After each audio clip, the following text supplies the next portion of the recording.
Welcome back. You're with Business 360. Tech adoption in the country continues to accelerate with the advent of artificial intelligence, machine learning and more. ChatGPT and Google's Bard are being seen as the next big disruptors in the tech space. Companies are focusing on digitizing their businesses to bring in operating efficiencies. And this is where tech biggies like IBM have a huge opportunity. To speak more about this transformation and joining us now for the roadmap for India is Sandip Patel, Managing Director at IBM India. Sandip, many thanks for joining us here on CNBC-TV18. Let me start by asking you about what we are seeing as far as the global environment is concerned and its impact, if any, for IBM in India. Many tech companies, including IBM, have announced that they are going to be downsizing their global workforce. IBM has said about 1.5% of its global workforce will be trimmed. That was an announcement in January 23. Is India going to be impacted by that? So at IBM India, we haven't stopped hiring. We are continuing to grow. And IBM India continues to be a major part of IBM's overall growth strategy, be it for clients or for our talent. Okay, so India not impacted by that, and you continue to be in hiring mode here. So let's talk about the priorities, and let's also talk about the market here in India. Are you seeing any slowdown, any holding back as far as spending is concerned at this point in time? And what will the growth priorities be for you in this market as we move forward? So look, I mean, I just want to set the context that when you think about technology, I think, continues to be a Sutradhar that will continue to move us into Suvarna Bharat and really make this the technology, innovation, and talent capital of the world. So from that perspective, I think we will continue to see a growth in technology. And as businesses continue to invest in technology transformation, I believe that technology in many respects will act as a deflationary force for whatever issues that we might see coming up in the economy. Now, relative to where we see technology growing, I think I've shared this with you. We have a very focused strategy on hybrid cloud, AI, underpinned by a very strong layer of security. Because I do believe that AI is here to stay. We see data sets that are growing around us, and using AI, and I know there's a lot of talk about ChatGPT, Bard, and so on and so forth, but I think we need to think about AI as a way in which it enables businesses to connect with their end clients a lot better, how it enables us to drive more automation and actually augment human intelligence and make employees a lot more productive across any business that you're in. You know, Sandip, you talked about how technology is actually a driver of deflation. And in a world of AI, etc., what does that then eventually mean as far as pricing is concerned? And what can be the levers that you can capitalize on to ensure that pricing holds?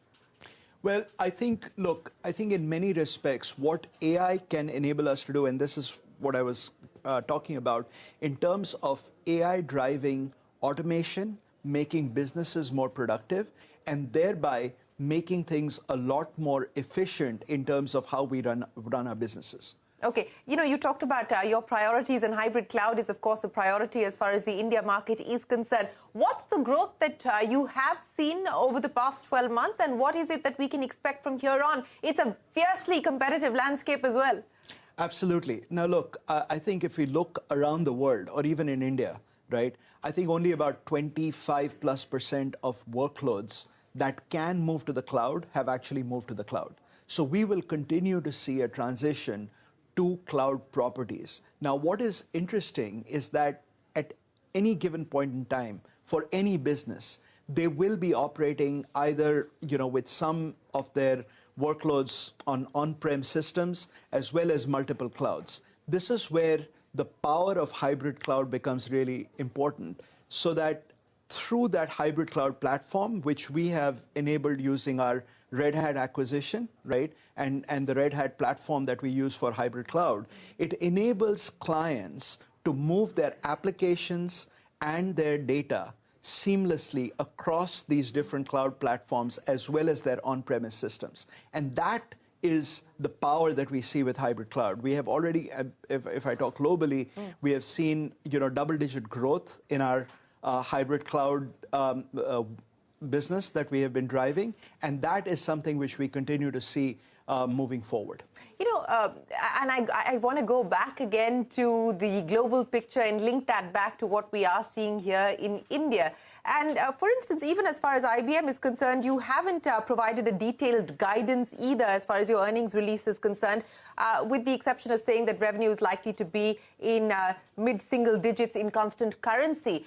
Is India today uniquely positioned in comparison to what you are seeing in some of the other large international markets that IBM services? So look, I will say that IBM India is very much a part of IBM's growth engine. And in India, I will say that we have actually seen record growth over the last 5 quarters in the significant double digits. And we are continuing to see that happen as we move forward.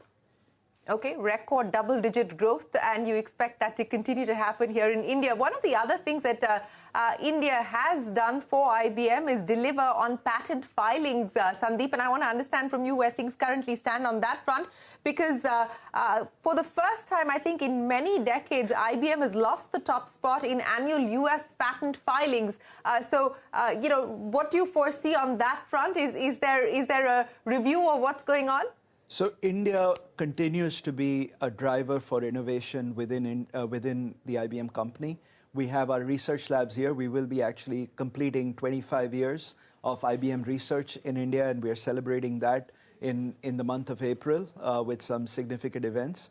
And the growth story is fueled through the innovation that we drive in India. I think as we have messaged to the market, we have stopped using patent count as a way and looking at it as a way for innovation.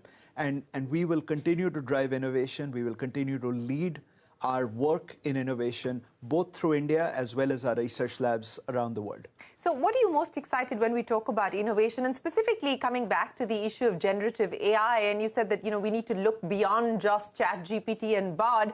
But how are you incorporating that into the current way that you're operating and the way that you're reaching out to clients? Absolutely. So let me start off, and I'm probably paraphrasing this, but our Honorable Finance Minister recently said that we need to make AI work for India. And what does that mean? So let me give you a couple of examples. We are continuing to do a ton of work in the AI space with our clients in India.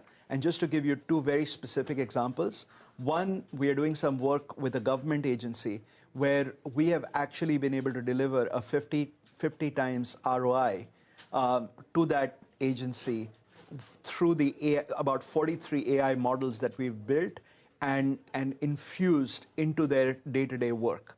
It has actually resulted in almost $5 billion worth of fraud that has been detected through that, and which continues to, you know, proliferate itself and extremely successful, you know, that's enabling our government. Another example is for a major steel manufacturer where we are building AI models to help model the whole working of a blast furnace and seeing how you can monitor that remotely through AI models where, you know, you can't actually put someone into a blast furnace. So this is a way of looking at models and enabling the control and calibration of the blast furnace through AI models. So this is the way we can actually drive automation and build intelligence into the workflow that augments human intelligence and makes the work a lot more productive.